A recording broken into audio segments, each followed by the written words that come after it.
And as Xi Jinping and Vladimir Putin try to cobble up that new alliance, West Asia also is witnessing a major transition. Old rivalries are fading in the face of new temptations. Old enemies are becoming friends all over again. Just to put this simply, the Arab world seems to be uniting for a common cause. And what is their cause? The same as China's and Russia's. Countering Western hegemony, standing up to American domination. So what exactly are they doing about this? Well, they are bolstering their ties. Just have a look at some recent developments. Over the weekend, something unusual happened. The President of Syria visited the UAE, Bashar al-Assad. He went to Abu Dhabi on Sunday and met his counterpart, Sheikh Mohammed bin Zayed Al Nahyan. This, by the way, was Assad's second trip to the UAE in as many years, and it came right after a visit to Oman last month. Now, interestingly, Assad did not go there alone. Accompanying him was his wife, Asma al-Assad.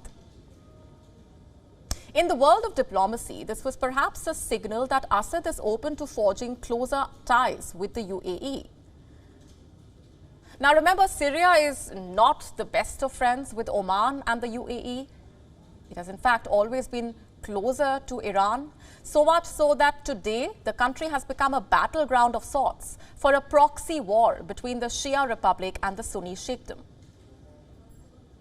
So when the Syrian president visits the UAE, questions are bound to be asked.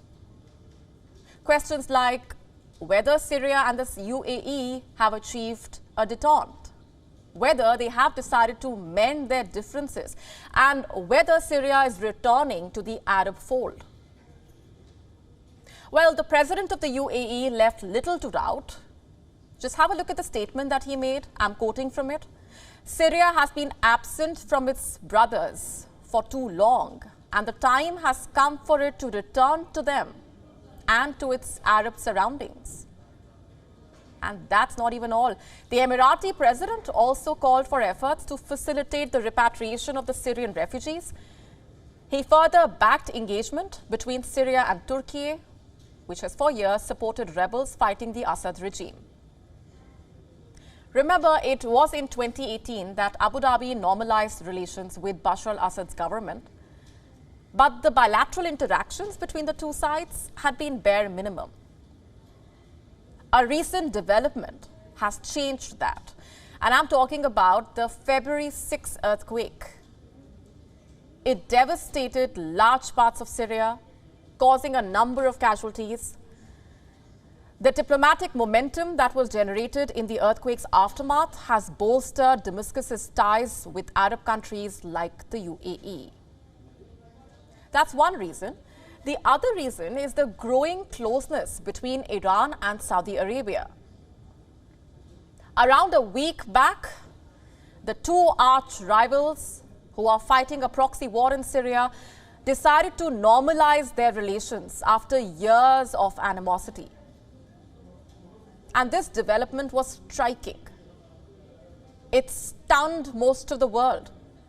Not because the two were sworn enemies, but because of who brokered this truce. China. This truce was the result of negotiations orchestrated by Beijing. It arranged talks in the mainland for several days for representatives from both the sides. The same China is now trying to broker peace between Ukraine and Russia. And it doesn't end there. Have a look at this report now. The president of Iran had accepted an invitation from Saudi Arabia's king to visit the country. And this visit will come shortly after delegations from the two countries visit each other's embassies. And Iran is also strengthening its ties with Iraq. Look at the report on your screen. Iran and Iraq have signed a new deal. It's aimed at tightening border security. The deal includes coordination in protecting the common borders between the two countries. And then you have Yemen, another country that has for years been a victim of the Saudi-Iran rivalry. Have a look at what's happening in Yemen now. The two warring sides in the Yemen conflict have agreed to exchange some 880 detainees. This includes 15 Saudi Arabians, 3 Sudanese, and a number of detainees from other countries. And then you have Oman, a country seen closer to Saudi Arabia. It is also forging its ties with Iran. In fact, the Sultan of Oman is expected to visit Iran to discuss the 2015 Iranian nuclear deal. This report came around the same time when China, Russia and Iran held joint naval drills in the Gulf of Oman. All these three countries are at odds with the United States. Their navies staged joint drills trying to deepen their cooperation. So at the end of the day, this is what we have. China and Russia are getting closer to Iran. Iran and Saudi Arabia are friends again. Syria and the UAE are trying to be friends. Yemen's Houthi rebels are trying to diffuse tensions with the Saudi-led government. And Oman is bolstering its relationship with Iran. Are these indications that the sands are shifting in West Asia, that the Arab world is trying to unite itself as one? And if yes, what role are Russia and China playing in this? Are they trying to unite the Arab world into one behemoth? Are they trying to forge a pan-Asia alliance against Western hegemony?